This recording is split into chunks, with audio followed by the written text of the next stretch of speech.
अस्सलाम वालेकुम नाज़रीन, मैं हूं ज़मीर हैदर और आप देख रहे हैं प्रोग्राम क्रॉस टॉक। नाज़रीन, आज बानी पीटीआई इमरान खान साहब को 14 साल की सज़ा हो गई और आपको मालूम है अल-कादिर ट्रस्ट केस में, और उनकी अहलिया बुशरा बीबी को 7 साल कैद और इसके साथ जुर्माना भी है, और अगर जुर्माना नहीं भरा जाता तो इस सज़ा में इजाफा भी हो सकता है। और ये अब मामला यकीनन हाई कोर्ट में जाएंगे। पीटीआई ने कह दिया है कि जनाब हम अपील दायर करेंगे। अब देखना यह होगा कि क्या यह सज़ा बरकरार रह पाएगी, क्योंकि इस पर बहुत सी डिबेट हो रही है, खासतौर पर कैबिनेट के हवाले से कि कैबिनेट के जो डिसीजन है, एक एक्ट पास हो गया था कि वो नायब अदालत में या कहीं पे भी चैलेंज नहीं हो सकते, सुप्रीम कोर्ट में भी नहीं चैलेंज हो सकते।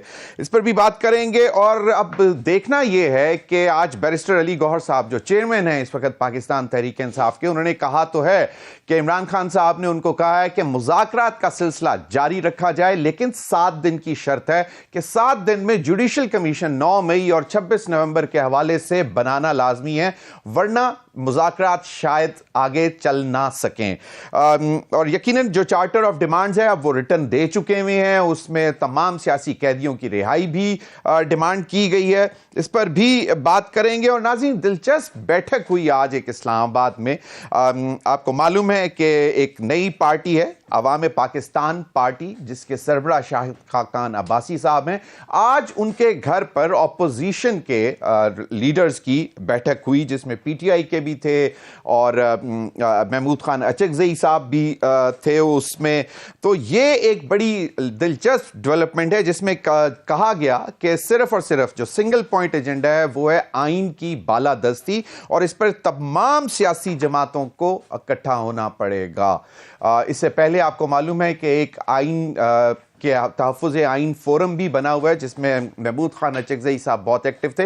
लेकिन आज की ये बैठक बड़ी इंपॉर्टेंट कंसिडर की जा रही है, क्योंकि आज ही ये फैसला आया बानी चेयरमैन पीटीआई का, और उसके बाद ये एक बड़ी बैठक हुई। इन्हीं तमाम मामलात पर बात करेंगे। मेरे साथ इस्लामाबाद स्टूडियो में मौजूद हैं सेनेटर डॉक्टर हुमायूं मोमिन साहब, सीनियर रहनुमा पाकिस्तान तहरीक इंसाफ। बहुत बहुत शुक्रिया डॉक्टर साहब आपके वक्त का। मेरे साथ मौजूद हैं डॉक्टर जफ़र मिर्ज़ा साहब, सीनियर रहनुमा अवाम पाकिस्तान पार्टी और तर्जुमान भी हैं। डॉक्टर साहब आपका भी बहुत बहुत शुक्रिया। हमें ज्वाइन किया है हसन राजा पाशा साहब ने, माहिर कानून है। पाशा साहब आपके वक्त का भी बहुत बहुत शुक्रिया। और barrister Daniyal Chaudhry, secretary information parliamentary secretary for information and broadcast, वो भी हमें ज्वाइन करेंगे। प्रोग्राम के आगाज में प्रोड्यूसर साहब, अगर आप हमें बैरिस्टर अली गौहर साहब की गुफ्तगू सुना दें तो मेहरबानी।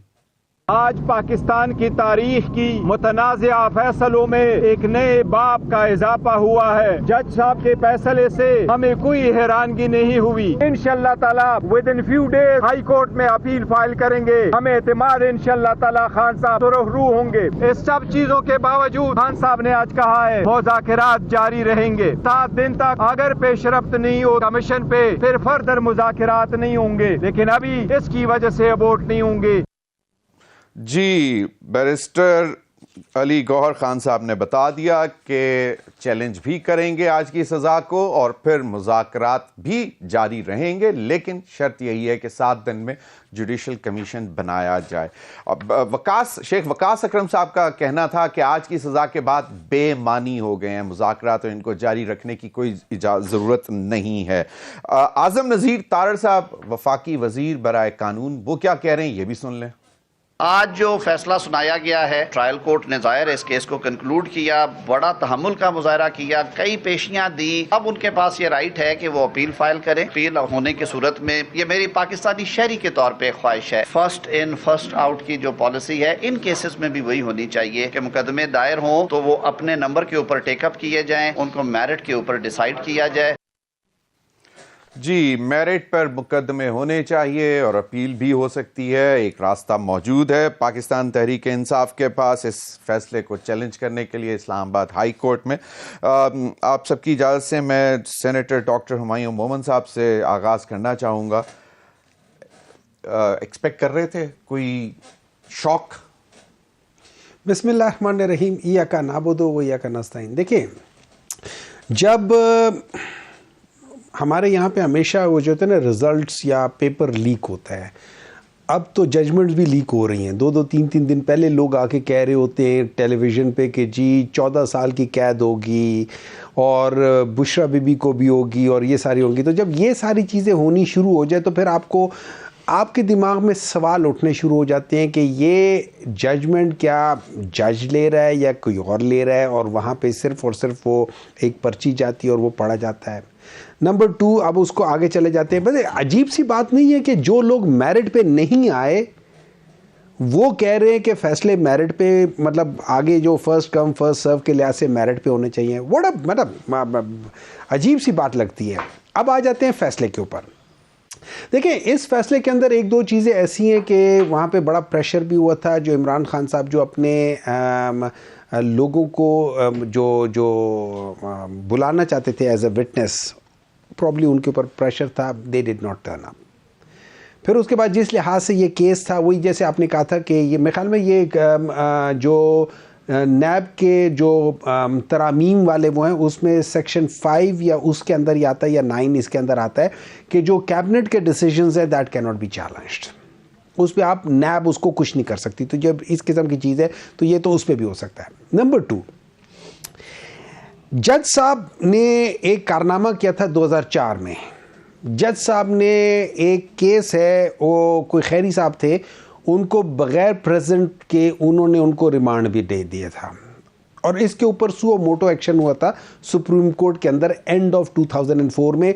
फिर ये आ जाता है मेरे ख्याल में 2005 PLD 2005 पेज 83-84 पे है कि सुप्रीम कोर्ट का डिसीजन है जज साहब के बारे में। कौन से जज साहब? ये जिन्होंने आज फैसला सुनाया, फैसल साहब, क्या नाम है इनका? तो ये आपको 2004 का वाकया, सुन ले। अच्छा, ये क्रेडिट जाता है मतीउल्लाह जान साहब को। उन्होंने इसके ऊपर एक अपना वो किया। डिसीजंस बहुत पहले के पड़े हुए। सुन, मैं देखिए ना, हो सकता है बाद में नज़रअंदाज हो जाए, हर एक से नज़र, लेकिन वो लेकर आए कि इसके ऊपर सुप्रीम कोर्ट की जजमेंट ये है कि इनके अंदर टेंडेंसीज है of doing wrong decisions, so he should not be a part of it. मैं आपको एक और बात सुनाता हूँ, अब ये कर लेना, ये इंटरनल बात है, मुझे किसी तरीके से पता चला है। वो ये है कि अभी कुछ अर्सा पहले, मतलब ये रिसेंटली की मैं बात कर रहा हूँ, जस्टिस जो मियां गुल हसन साहब हैं उनके और चीफ जस्टिस साहब जो आमिर फारूक साहब थे, उनके दरमियान में इन्हीं जज की बेसिस पे एक वो क्या हुई थी, एक स्ट्रॉन्ग आर्ग्यूमेंट हुआ था और वो खफा हो गए थे, कुछ अरसे के लिए एक दूसरे से बात भी नहीं की थी। फिर एक थर्ड पार्टी आई थी, उन्होंने कहा था और ये डिसाइड हुआ था कि इन बंदे को जो कि कितने अरसे से डेपुटेशन पे यहाँ पे इनको वापस भेजा जाए पंजाब से, ये पंजाब से आए थे, उनको वापस भेजा जाए। चले, अब तो उन्होंने फैसला दे दिया। अब सवाल देखिए, नहीं, अगर सुप्रीम कोर्ट कहती है कि ये जज के अंदर, तो उस फैसले के बाद पता नहीं कितने फैसले दिए, मेरे ख्याल में वो सारे फैसलों को गलत करना आपको करना पड़ेगा। मैं मजाक नहीं कर रहा। एक आदमी, फर्ज करे एक आदमी है, कल को मैं पागल होता हूँ, मैं लोगों को ट्रीटमेंट के लिए कोई मेडिसिन देता हूँ, कुछ करता हूँ, तो आप उनको जाके सबको देखोगे कि यार इस बंदे ने क्या क्या ट्रीटमेंट दी हुई है। यू हैव टू प्रॉब्लम, वो जिन्हें गाड़ियों को या चीज़ों को रिकॉल करते हैं कि यार ये इसके अंदर प्रॉब्लम थी, तो ये मैं आ गया था इसलिए तो ये इन चीज़ को हमें देखना पड़ेगा। एक चीज़। नंबर 2 जो आपने बात की कि कैबिनेट वाली, वो दूसरी बात है। ये तो तीसरी बात ये कि अगर ये फर्ज करे फॉर वट एवर रीजन हम ये भी बिलीव कर लेते कि ये था एक कैबिनेट के अंदर गलती हुई थी, इसमें बुशरा बीबी कहां से आ गई? वो कैबिनेट का हिस्सा थी, वो ट्रस्ट। देखिए मेरी बात सुने ना, आप ये कैबिनेट की बात कर रहे हैं, आप ट्रस्टीज की तो बात ही नहीं कर रहे हैं। वो तो फिर करप्शन का अलग कोई, का नाम अल-कादिर ट्रस्ट केस है। देखिए कैबिनेट का नहीं है, वो तो एक उसका पार्ट है। नहीं,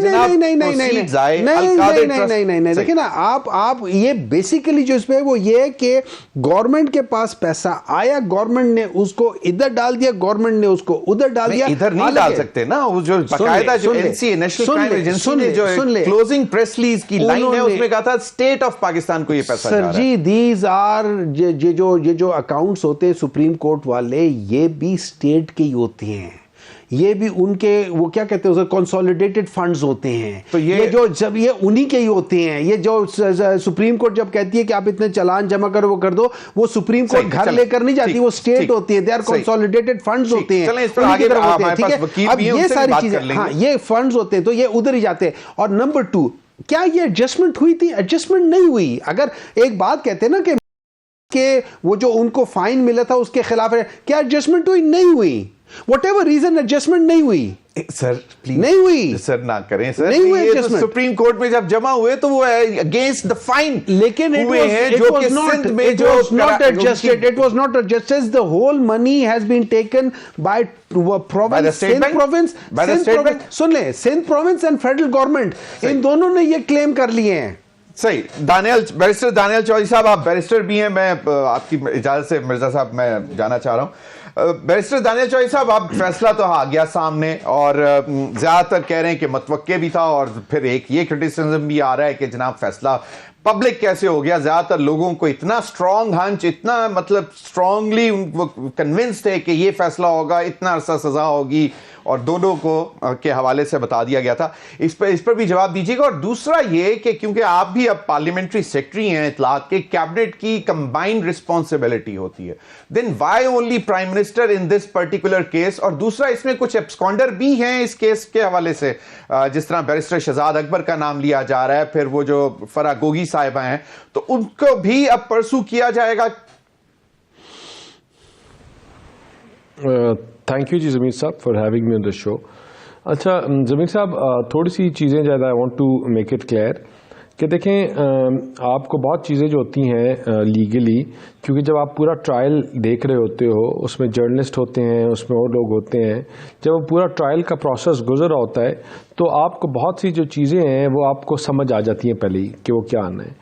और इस केस में जिसमें अकाउंट से पैसे आए और बुशरा बीबी से लेकर इमरान खान साहब की क्या इन्वॉल्वमेंट रही, क्या रहा, things were right there in front. हम ये तो शायद स्पेकुलेट नहीं कर सकते कि सज़ा 8 साल होगी, 5 साल होगी या 10 साल होगी, लेकिन ये जो सुनने वाले थे या जो ट्रायल को पढ़ रहे थे और बड़े क्लोजली मॉनिटर कर रहे थे, उनको ये पता था कि आपने अभी एक जेब चेक की है और वो जेब चेक किया और आप चोरी करते हुए पकड़े गए हो। आप 2 नंबरी शहजाद अकबर जो है, ये आप हम जिस शहर में बैठे हुए हैं, ये आपको हर ये ज़ुबान आम है कि किस तरह उसने दुकान लगाई हुई थी, किस तरह ये लोगों को ब्लैकमेल करते थे, किस तरह लोगों से पैसे निकलवाते थे, किस तरह इन्होंने और बिजनेसमैनों को, लोगों को ब्लैकमेल किया, और अपने मॉनेटरी गेन्स के लिए इन्होंने किसी चीज़ को कभी इम्पोर्टेंस नहीं दी सिवाय कि अपने मॉनेटरी गेन्स को। तो ये दिस इज़ नथिंग न्यू, और दिस वाज सबको ये चीज़ पता थी। और अब जब ये पकड़े गए हैं तो अब ये चीखें भी मारेंगे, शोर भी डालेंगे, लेकिन हकीकत में वो BRT हो, वो फॉरेन फंडिंग हो, इनकी आप जो चीज़ उठाएंगे तो इनका आवे का आवा बिगड़ा हुआ है। आपने BRT में अरबों रुपए की करप्शन हुई, यहाँ क्या नाम है, बिलियन सुलामी ट्री में अरबों रुपए की करप्शन हुई। इनकी आप जिस चीज़ को उठाएंगे, यहाँ आज एक कनाल का घर बंदे नहीं चला सकते। आप कहते थे कि अपनी तलाशी दो स्टील मिल वाले, जिनका पाकिस्तान बनने से पहले जिनकी स्टील मिलें थी, आप उनसे कहते थे तलाशी दो। तो जब तलाशी की बात आपके पास इनके ऊपर आई, तो ये तो एक सिलाई मशीन वालों के पास इतना पैसा, इतनी चीज़ें, कैसे ये अनड्यू फेवर्स लेते रहे और किस तरह इस्तेमाल करते रहे। तो ये right there in front of us. Barrister Daniyal Chaudhry साहब जी सही। बैरिस्टर दानियल चौधरी साहब, अब एक पॉइंट और है, वो जरा क्विकली इस पर भी रिस्पॉन्ड कर दें ताकि मैं अपने अगले गेस्ट की तरफ चलूं। कि वो कहते हैं कि जनाब एक ऑर्डिनेंस या एक एक्ट आ गया था, नैब तरमीमी एक्ट में, कि जी कैबिनेट के डिसीजंस चैलेंज नहीं होंगे, और ये it was upheld in the supreme court भी, कि जी सुप्रीम कोर्ट में भी उसको चैलेंज नहीं किया जा सकता। तो PTI इस पर बहुत वो बैंक कर रही है कि जब ये अपील लेकर जाएंगे इस्लामाबाद हाई कोर्ट में।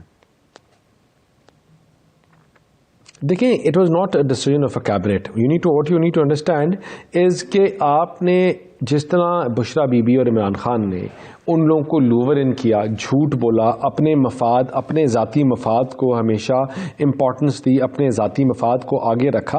ये केस जो है, इसमें आपको जब अगर आप डिटेल ऑर्डर पढ़ते हैं तो आपको जो अभी आया है कि उसमें आपको पता चलेगा कि किस तरह 2 नंबरियाँ की गई, किस तरह झूठ बोला गया, किस तरह आपके सामने जो गवाहान थे जिन्होंने पेपर प्रिंटिंग से लेकर सारा प्रोसेस में इन्वॉल्व थे, कि यहाँ तो अभी तो एक जेब की तलाशी ली थी तो उससे ये इतना निकल आया है। अभी तो आप इनकी जो चीज़ उठाएंगे तो इनका आवे का आवा बिगड़ा हुआ है। एंड यूल सी कि किस तरह मल्टीपल और ऐसी चीज़ें हैं अभी इनकी जो सामने आएंगी।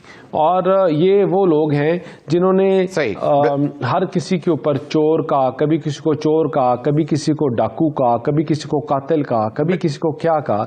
इस सियासत में ये गंद जो है दोबारा इंट्रोड्यूस इन्होंने कराया और आज जब ये पकड़े गए हैं तो फिर ये ऐसी बातें करेंगे। बिल्कुल सही, बिल्कुल सही। डॉक्टर जफर मिर्जा साहब, मुझे ये बताएं कि ये नैब को कहा जाता था, सारी सियासी पार्टीज ने ये कहा कि ये एक टूल है आर्म ट्विस्टिंग के लिए, पॉलिटिकल विक्टिमाइजेशन के लिए, सब ने बोला और सब इससे जो है वो डसे भी गए। और अब देखा है कि मतलब बानी पीटीआई इमरान खान साहब के ऊपर भी आज फैसला आ गया। तो आपको क्या लगता है, क्योंकि मुझे याद है शाहिद खान अब्बासी साहब कहते थे कि अगर कोई सबसे बड़ा इल है इस वक्त पाकिस्तान में तो वो नैब है, नैब खत्म कर दें तो सारे मामला ठीक हो सकते हैं। जी बिल्कुल। उनकी ये एक स्टेटेड पोजीशन है, वो रिपीटेडली ये कह चुके हैं और उनका ये ख्याल है कि नैब जिस तरीके से पॉलिटिकली केसेस करता है और पॉलिटिकली मोटिवेटेड है और पॉलिटिकल रिवेंज के तौर पे इस्तेमाल किया जाता है, तो ये अगर ना हो तो शायद पाकिस्तान की जो सिस्टम है वो ज़्यादा बेहतर तरीके से चल सकता है।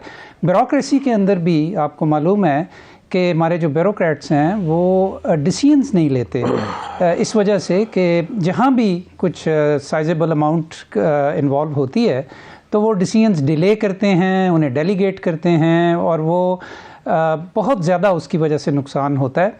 और उसकी वजह यही है कि लोगों का एतमाद नहीं है इस चीज़ के ऊपर कि वो सच्चे हैं या झूठ, और अगर उन्होंने कोई वो किसी फॉल्ट पे नहीं है तो इसके बावजूद उनके ऊपर केसेस बन सकते हैं और वो साल हर साल वहाँ पे पेशियाँ भुगतेंगे। बिल्कुल सही। हसन रजा पाशा साहब, एक तो ये बता दें कि सर ये कितना सख्त किस्म का ये फैसला है और क्या ये इस्लामाबाद हाई कोर्ट में इसको अपील रह सकेगा या ये इसमें ख़त्म हो जाएगा ये फैसला? आपको क्या लगता है कि ये सारी चीज़ें जो आपके सामने डिस्कस हुई हैं इसके तनाजुर में? देखें, ये तो मैं नहीं कह सकता कि इस्लामाबाद हाई कोर्ट में ये अपील्ड होगा या इसको सेट असाइड कर दिया जाएगा, चूँकि ज़मीर हैदर साहब हर केस के अपने फैक्ट्स एंड सर्कमस्टांसेस होते हैं और हर केस में इतने लूप होल्स रह जाते हैं। अगर सच्चा वकूआ भी हो, मैं आपको एक मिसाल दूं कि अगर दिन दहाड़े पब्लिक प्लेस पे एक बंदा दो बंदों को फायर करके मार देता है और गवाह देख रहे हैं, उसके बावजूद कुछ ऐसे लूप होल्स रह जाते हैं जिसका फायदा अल्टीमेटली मुल्ज़म को आगे जाके मिल जाता है। आप देखें कि साइफर का केस था या तोशाखाना का केस था, उसमें प्रोसिक्यूशन ने ऐसे लैप्सेस छोड़ दिए जिसका बेनिफिट इमरान खान साहब को और बुशरा बीबी को मिला और उसी वक्त हमने ये कहा था कि डिफेंस एविडेंस का मौका नहीं दिया आपने तो ये तो पहली पेशी पे खत्म हो जाएगा और वही हुआ। अभी आप इस केस तो आज के फैसले में कोई लूप होल्स नजर आते हैं पाशा साहब आपको? जी, एक चीज जो है वो अपनी जगह पे मौजूद है, मैंने इतना फॉलो नहीं किया लेकिन एक बंद लिफाफे की बात कैबिनेट में भी हुई और जो गवाहान कैबिनेट के मेंबर्स थे उस वक्त, जिनमें खटक साहब और जुबैदा जलाल साहबा और प्रिंसिपल सेक्रेटरी आजम खान साहब, उन्होंने बंद लिफाफे का जिक्र किया और उन्होंने ये कहा कि जी दिखाया नहीं गया और पास करा के जो है वो अपना असर दिखा के इमरान खान साहब ने तो वो पैसे इस तरह सुप्रीम कोर्ट में भिजवा दिए। अब वो बंद लिफाफा अभी तक मिस्ट्री है। मेरी इत्तला के मुताबिक इस ट्रायल में भी उसको नहीं खोला गया और जिस तरह साइफर को न तो इन्वेस्टिगेटिंग ऑफिसर ने फॉरेन ऑफिस से लिया और ना ही प्रोसिक्यूशन ने आगे कोर्ट में पेश किया और उसका बेनिफिट इमरान खान साहब को मिला, हालांकि वो सबसे ज्यादा मजबूत केस था, लेकिन साइफर जो मेन मुद्दा था वो सामने ही नहीं आया। अब रह जाती है वो बंद लिफाफा, ना वो बंद लिफाफा खुला ना उसकी उसमें जो बिल्ली थी वो थैले से बाहर आई कि कौन सी चीज है।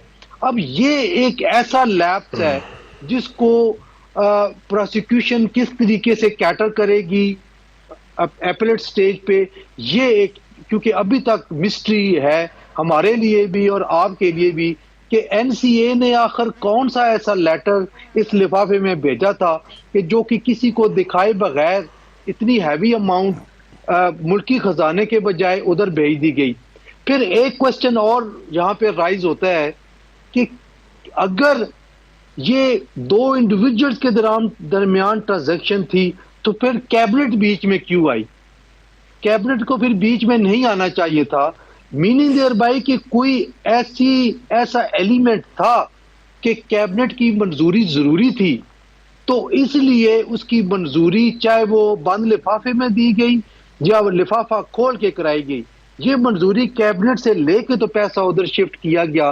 तो इसका मतलब ये हुआ कि ये उस प्राइवेट इंडिविजुअल की पैसे नहीं थे जो कि उसको दिए गए, क्योंकि इन रिबटल जो चीज कनेक्ट कर रही है वो दो प्रॉपर्टीज हैं। बिल्कुल सही, लेकिन कैबिनेट का फैसला नैब में चैलेंज नहीं हो सकता या उसके ऊपर कोई उस पर सजा नहीं दी जा सकती। ये भी अपील किया गया, सुप्रीम कोर्ट में भी अपील किया गया। क्विकली इसका जी बिल्कुल, ये बात ठीक है कि कैबिनेट का फैसला उसको पार्लिमान का हिस्सा तस्वर किया जाता है और ये नैब नहीं, ये कानून में है कि कैबिनेट का जो पार्लिमान जो है उसका जो कोई डिसीजन है या उसकी प्रोसीडिंग्स हैं उनको चैलेंज नहीं किया जा सकता। तो अपील में ये एडवांटेज मिल सकता है पीटीआई को, इस पर भी बात करेंगे। मुझे ब्रेक का कहा जा रहा है। हसन पाशा साहब वापस आते हैं आपके पास।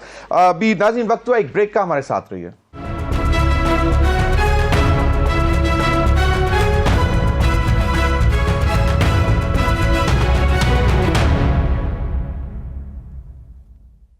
वेलकम बैक नाज़रीन। मामला अल-कादिर ट्रस्ट केस का फैसला आ गया, उस पर ही बहस हो रही। डॉक्टर साहब, अभी जो मैंने पहले भी जिक्र किया कि नेशनल क्राइम एजेंसी की जिस दिन ये डिसीजन आया और उसके बाद उन्होंने जो उस पर लास्ट जो प्रेस रिलीज आई थी उसमें लास्ट जो लाइन लिखी थी कि these proceeds should be given to the state of Pakistan.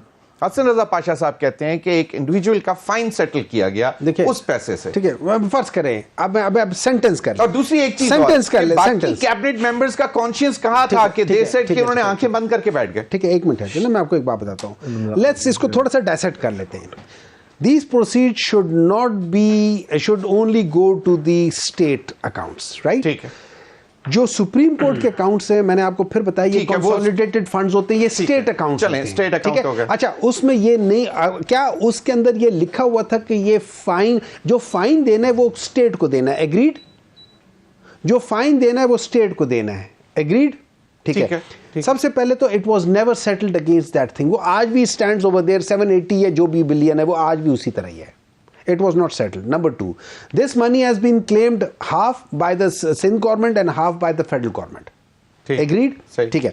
अच्छा, जब हम इन सारी चीजों को देखते हैं, और ये याद रखें, मैं दोबारा कह रहा हूं, इसके अंदर किसी भी लेवल पे प्रोसीड्स ऑफ क्राइम नहीं हुआ कि भाई ये क्राइम हुआ है। वो proceeds of that particular cabinet meeting बहुत से कैबिनेट मेंबर्स ने मतलब they pointed fingers at barrister Shahzad Akbar के he has made something out of it. I am sure देखिए, आई एम श्योर सबसे पहली बात मेरी ये है, क्या वो लिफाफा खुल गया या नहीं खुला?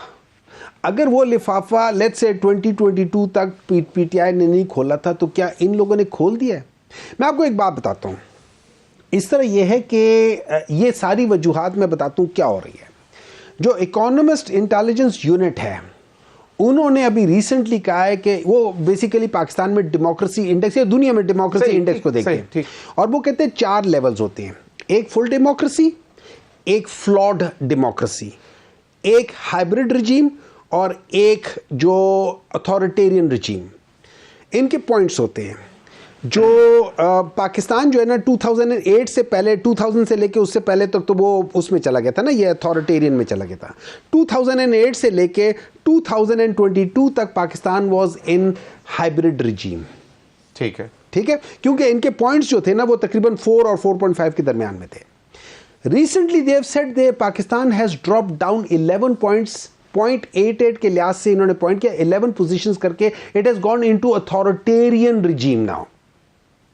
वजह क्या है? वजह एग्जैक्टली जो सब कुछ हो रहा है, जो मैं आपको दोबारा बता रहा हूँ, ऐसे जजेस मुल्क के अंदर एक कानून मौजूद ऐसे है, जजेस उसके मुताबिक फैसले आ रहे हैं। आप कह रहे हैं कि ये कौन से कानून की बात कर रहे हैं? कानून आपका आइन के फॉलो नहीं हो रहा, कानून केड़ी कानून की बात कर रहे हैं? भी आगे चल के बात तो करते हैं। यही सारी चीजें ना, देखिए यही सारी चीजें हैं कि उन लोगों ने कहा है कि पाकिस्तान इस वक्त अथॉरिटेरियन रिजीम है, और उसकी एक वजह यह है कि जब पाकिस्तान के जो बड़े हैं वो डिग्गियों में छुप के जा रहे होते हैं तो फिर अथॉरिटेरियन ही फिर 2018 से या 2011 से लेकर कोई डिग्गी में नहीं गया, कोई डिग्गी में नहीं गया सर। ना करना वैसे मैं एक बात बताऊंगा, 14 का जो एक बात बताऊंगा, इधर जो धरना हुआ था उस दौरान छुप के जाके मिले हैं। एक बार नहीं, सामने गए थे। अच्छा मैं आपको सामने गए थे, मैं बता रहा हूं ना। अच्छा एक और चीज बताते हैं, मैं जरा आगे सर फिर वापस आता हूं सर, वापस आएंगे सर आपके पास फिर, क्योंकि मैंने उस पर कमेंट करना, ये जो कहते हैं ना कि ये खानदान बड़े अमीर थे पहले, मैं आपको बताना चाहता हूं कि इनके अमारत कहां से स्टार्ट हुई, किस तरीके से 1980s में जब फाइनेंस मिनिस्टर बने इन्होंने अपनी इंडस्ट्री को कैसे इन लोगों ने जो फाइनेंस एक्सटेंड किया और सारी क्रेडिट एक्सटेंड किए, और करते करते जब प्राइम मिनिस्टर बने किया, और एंड में कितने बैंकों के इन्होंने कितने पैसे देने थे जो शायद आज तक नहीं दिए। ठीक है, बिल्कुल। बैरिस्टर दानियल चौधरी साहब, आजम नजीर ताड़ साहब ने कहा कि आप अपील अगर करती है पीटीआई तो उसको मेरिट पे देखना चाहिए, जल्दबाजी में नहीं लगना चाहिए। तो क्या इससे कोई हम समझें कि गवर्नमेंट को कोई खौफ है? और दूसरा, आप भी पार्लियामेंट्री सेक्रेटरी हैं हुकूमत के, तो आपको क्या लगता है कि जो भी कैबिनेट का ऐसा डिसीजन हो जो बंद लिफाफे में हो, जिसका कोई नेशनल सिक्योरिटी से ताल्लुक ना हो, आपके न्यूक्लियर प्लान से ताल्लुक ना हो, तो वो क्या बंद ही रहना चाहिए? और अगर एक किसी मुल्क की एनसीए नेशनल क्राइम एजेंसी लिख के कहती है कि confidential, not to be open, so can the cabinet take decision on that closed envelope? देखें, जहाँ तक बात है इसमें किसमें नेशनल सिक्योरिटी है, किसमें क्या है, आपने इनकी घड़ी की देखी तो तोशा खाना में इन्होंने पैसे खाए हुए थे। मक्का वाली, मदीने वाली तस्वीर, हरम की तस्वीर वाली घड़ी जो एक हर मुसलमान के लिए was matter of pride and honour, इसको इन्होंने किस तरह भेजा, किस तरह झूठ बोला, किस तरह उसके साथ किया। इनकी, मैंने जैसा कहा ना, इनकी जो चीज़ पकड़ेंगे आपको इनकी चोरी नज़र आएगी। वो आप जिस दिन ये भी सुनामी वाला दरख्त का भी जो मैटर खुलेगा, BRT है, जिनकी हर चीज़ में यही है। मुझे बताएं कि आज इनके अपने उस टाइम के कैबिनेट के मेंबर्स की स्टेटमेंट्स, उन लोगों की स्टेटमेंट्स, वो सब चीज़ें मौजूद हैं। किस तरह ये झूठ बोलकर उनको लूवर इन किया गया, किस तरह ये दो नंबरियाँ करते रहे, किस तरह ये अपनी मर्जी और मफाद के लिए, मैंने आपसे कहा ना कि शहजाद अकबर जैसे बंदे इन्होंने फ्रंटमैन रखे हुए थे। ये तो इनकी एक जेब की सरसरी सी तलाशी हुई है। आप इनकी जो चीज़ उठाएंगे आपको इसी तरह नज़र आएगा। ये कौम के, मुल्क के अरबों रुपए खा गए और ये डकार भी इन्होंने मारा, और आज भी कहते हैं कि फ़लाँ गलत है, फ़लाँ गलत है, फ़लाँ गलत है। इनकी जो सियासत है उसकी बुनियादी नफ़रत के ऊपर है, झूठ के ऊपर है, और ये तो सर्टिफाइड मुनाफिक हैं। सर्टिफाइड मुनाफिक इसलिए, या प्रूव्ड मुनाफिक, कि मुनाफिक की आपको कुछ शराइत होती हैं कि आप जो कन्फर्म मुनाफिक होते हैं वो झूठ बोलते हैं, अपना बयानिया देकर उससे फिर पीछे होकर एक नया बयानिया लेके आ जाते हैं। ये इमानत में खयानत करते हैं। बैरिस्टर दानियल चौधरी साहब मल्टीपल टाइम्स किया। बैरिस्टर दानियल चौधरी साहब पीटीआई और इमरान खान साहब का भी यही ख्याल था, उन्होंने शुक्र अल्हम्दुलिल्लाह कहा कि जब सजा आई, तो उनका यह ख्याल है कि अब ये इस्लामाबाद हाई कोर्ट से उनको बहुत बासानी जो है इसमें बेल मिल जाएगी और ये केस खत्म हो जाएगा। वो तो खुश भी हैं एक तरह से इस हवाले से। देखें, ये भी इनका, अब अगर इनको इनके लिए स्पेशल सर्कमस्टांस और स्पेशल वो बनाए जाएं तो फिर तो मैं कुछ नहीं कह सकता। इनकी स्पेकुलेशन और इनकी चीज़ें, ये अपनी सियासत जो है ना, ये करते ही प्रेशर की बुनियाद के ऊपर है। आप एंकर हैं, आपने इनके बयानिए से कोई अपना पॉइंट ऑफ व्यू लिया तो आप चोर हैं, आप डाकू हैं, आप पता नहीं क्या हैं, आपकी फैमिली की ट्रोलिंग होगी। वो इसी तरह जजेस के साथ भी यही करते रहे। ये साकिब निसार के डिसीजन के ऊपर आज एक थप्पड़ भी है जो ये बातें उस टाइम के लोग जिनको ये अपने साथ पे अपने मफाद के लिए चलाते थे कि ये देखें आपका एक लीगल प्रोसेस है, यहाँ लोगों की 4-4, 5-5 साल जो है एप्लीकेशन अपीलें ही नहीं लगती, ठीक है ना। तो ये तो नहीं हो सकता कि इनकी आज हो और कल इनकी अपील लग जाए। It will take its due time, और अगर कोई फास्ट फॉरवर्ड करके उठा के लगा देगा तो फिर भी आपको नज़र आएगा कि क्या MLFID है और क्या चीज़ें हैं वो भी सामने आ जाएंगी। लेकिन इन रियलिटी ये है कि चोरी की है इन्होंने, अरबों रुपए खाए हैं, चोरी किए करने के बाद पकड़े गए हैं। अब ये कभी इस तरह हाथ उठा के कहते हैं कि शुक्र अल्लाह ये हो गया वो हो गया। ये झूठ बोलने के ऊपर इनकी सियासत मबनी है, ये लोगों को गुमराह करते हैं, तफरीक करते हैं, नफरत की बुनियाद के ऊपर सियासत करते हैं। और अभी तो 9 मई और आपके सामने भी केसेस आएंगे जहाँ इनकी सजाएं इनकी रहती हैं।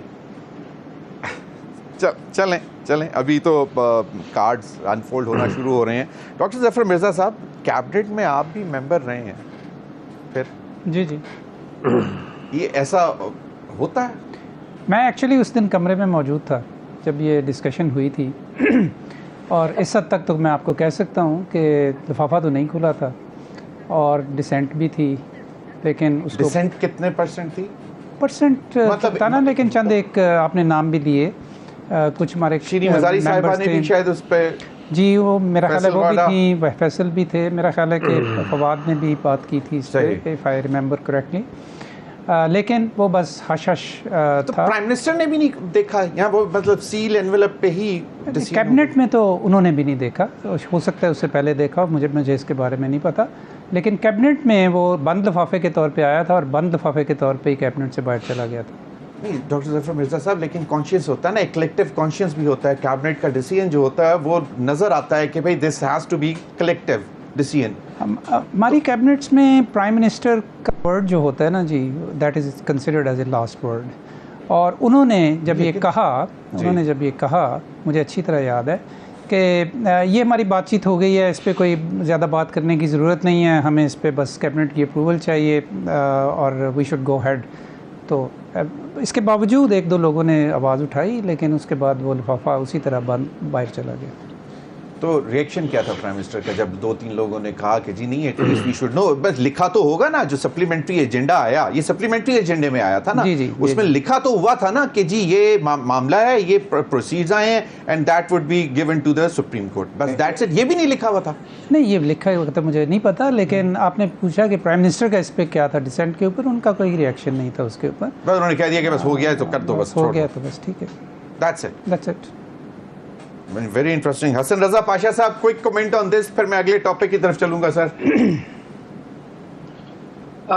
देखिए, ये एक कानून भी है और असूल भी है, और अनीता तुराब केस में ये तय पाया सुप्रीम कोर्ट ऑफ पाकिस्तान में कि अगर कोई आपका बॉस, कोई चीफ एग्जीक्यूटिव या आपसे बड़ा कोई आपको इल्लीगल काम करने के लिए कहता है और आपका कॉन्शियस ये कहता है कि मुझसे इल्लीगल काम कराया जा रहा है, तो फिर आप रिफ्यूज़ कर दें। और अगर आप रिफ्यूज़ नहीं करते तो यही समझा जाएगा कि आप उसके साथ हैंड इन ग्लव्स हैं, उसके जो भी अच्छे या बुरे काम हैं उसमें आप बराबर के शरीक हैं। लिहाजा ये बड़ा क्लियर चीज़ है कि अगर आपने कंसेंट दी, मजबूरन दी, तो क्वेश्चन दी, या लास्ट वर्ड प्राइम मिनिस्टर का समझते हुए कंसेंट दी, तो फिर ये एक आपका जफर मिर्ज़ा साहब को आप गिल्टी बना रहे हैं आज। नहीं मतलब he was there as a federal minister। नहीं, देखिए इन्होंने एक बड़ी खूबसूरत बात की है, डाइसेंट आया, असद उमर का आया जहां तक मैंने सुना है, और शीरी मज़ारी साहिबा का आया, उन्होंने डाइसेंट किया, और ये 2 लोग जफर मिर्जा साहब से ज्यादा उनके करीबी थे। आप देखें, उन्होंने डाइसेंट किया। फिर फवाद चौधरी साहब ने मीडिया पे आके कहा जी मैंने डाइसेंट किया, रशीद शेख साहब ने कहा जी मैंने डाइसेंट किया। आज अगर शेख रशीद साहब ने नहीं किया, नहीं, अच्छा, नहीं, उन्होंने ये बताया कि ये बंद लिफाफा था, ये बताया उन्होंने, सही, ठीक है। अब कहने का मतलब ये एक छोटी सी बात कर रहा हूँ, क्या ऐसे वुज़रा जो इस वक्त भी इमरान खान साहब के साथ हैं, उन्होंने एज डिफेंस विटनेस पेश हो के इस बात की रिबटल के लिए कोई बात की कि ऐसे नहीं था, ऐसे था? सही। उनमें से एक भी पेश नहीं हुआ। सही। Kindly appreciate this point. Zafar Mirza साहब क्विकली एक वन लाइनर दें। डॉक्टर फरोग नसीम साहब का क्या रोल था? वो वजीर कानून थे उस वक्त। मुझे टू बी ऑनेस्ट बिल्कुल याद नहीं है कि उनका कोई एक्सप्लिसिट रोल उसमें नहीं था। ये क्या उन्होंने कोई उसमें कोई इसमें प्रेजेंट किसने किया था? ये बैरिस्टर शहजाद अकबर ने। शहजाद अकबर साहब थे और अपने जो प्रिंसिपल सेक्रेटरी साहब थे वो भी उनके साथ थे। जाहिर है उन्होंने तो he is responsible for the agenda, लेकिन शहजाद अकबर साहब इसमें ज़्यादा प्रोमिनेंट थे। सही। चलें एक छोटी सी ब्रेक लेंगे, ब्रेक के बाद आएंगे तो एक जो बड़ी बैठक हुई है शुड दैट वरी गवर्नमेंट, शायद खाकान अब्बासी के घर पे, ब्रेक के बाद।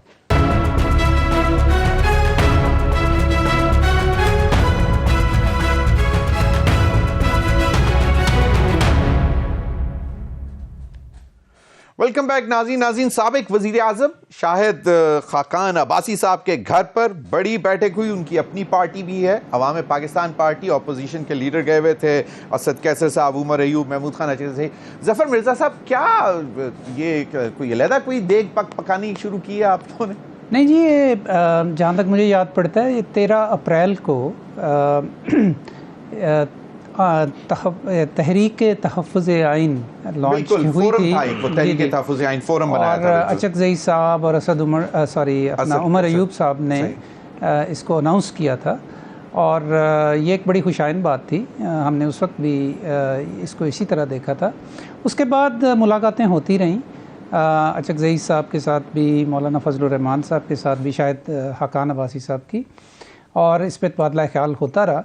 आज एक भरपूर वफ़द आया था पूरा इस तहरीक तहफ़्फ़ुज़ आइन का, और उन्होंने बाकायदा फिर एक दावत दी शाहिद खाकान अब्बासी साहब को to become part of this movement, और उन्होंने ख़ासी इस पे यानी ज़ोर दिया इस चीज़ के ऊपर कि आपको इसमें ज़रूर शामिल होना चाहिए। तो उस हवाले से फिर शाहिद साहब ने असूली तौर पे 1 पॉइंट एजेंडा पे ये कहा कि अगर तो हम सिर्फ बात कर रहे हैं रूल ऑफ लॉ की और कॉन्स्टिट्यूशन की, अप होल्डिंग द कॉन्स्टिट्यूशन, तो उसमें तो उनकी एक बड़ी स्टेटेड पोजीशन है बड़े अरसे से कि तमाम स्टेक होल्डर्स को आपस में मिल के बात करनी चाहिए। खतरा कहाँ से आइन को?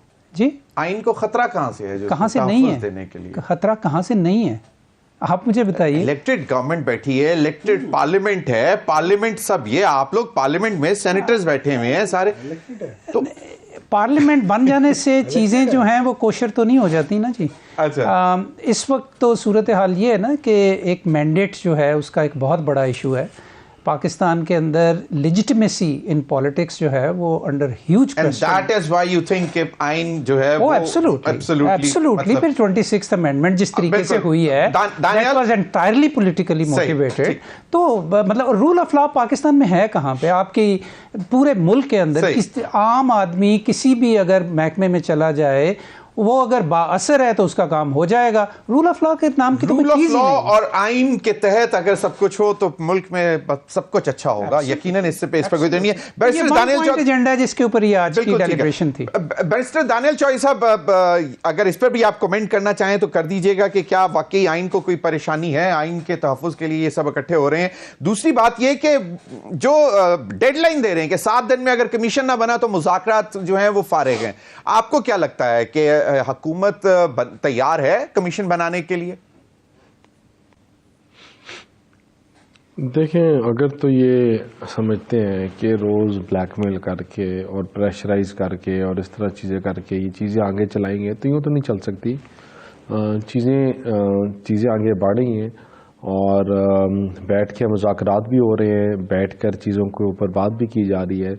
देखिए, आप चीज़ों का हल जो है वो मेज़ पे निकलता है, वो कंसेंसस के साथ ही निकलता है, और सैनिटी जब तक प्रिवेल नहीं करेगी तो चीज़ें बेहतर नहीं होंगी। अगर कोई ये सोचे कि जलाओ गिराओ, नफ़रत, तफरीक, आग लगाने की बात से और प्रेशर करने के बाद और सिविल नाफरमानी और ये सारा कुछ उन्होंने करके देख लिया है, इसमें नुकसान उन्होंने मुल्क को ही पहुँचाया और आगे भी यही चाहते हैं कि मुल्क को नुकसान पहुँचाएँ। लेकिन क्या इनसे इनका पॉलिटिकल कोई हदफ या गोल मीट होगा? तो उसका जवाब है नहीं। तो मुझे उम्मीद है कि जिस तरह ये अभी तक सेंसिबली हैंडल कर रहे हैं चीज़ों को, तो इंशाल्लाह आगे भी चीज़ें सेंसिबली चलेंगे और मफाहमत से रास्ते का हल निकालेंगे। बिल्कुल सही।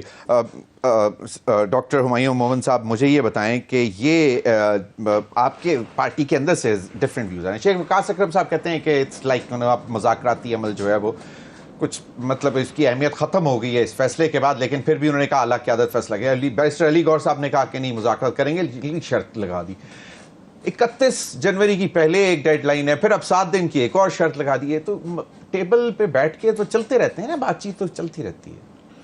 देखिए, इस तरह है, मैं आपको एक बात बताता हूँ। अभी हम बात कर रहे थे कि पाकिस्तान के अंदर जो लॉ है, सुप्रीम कोर्ट ने कहा है कि अगर कोई शख्स जो है ना उसका कॉन्शियस जागता है और उसको आप कहते हो कि यार आपको पता है कि आपसे कोई गलत काम करवा रहा है और यह करवा लिया और आप नहीं बताते हो, तो you are part of it.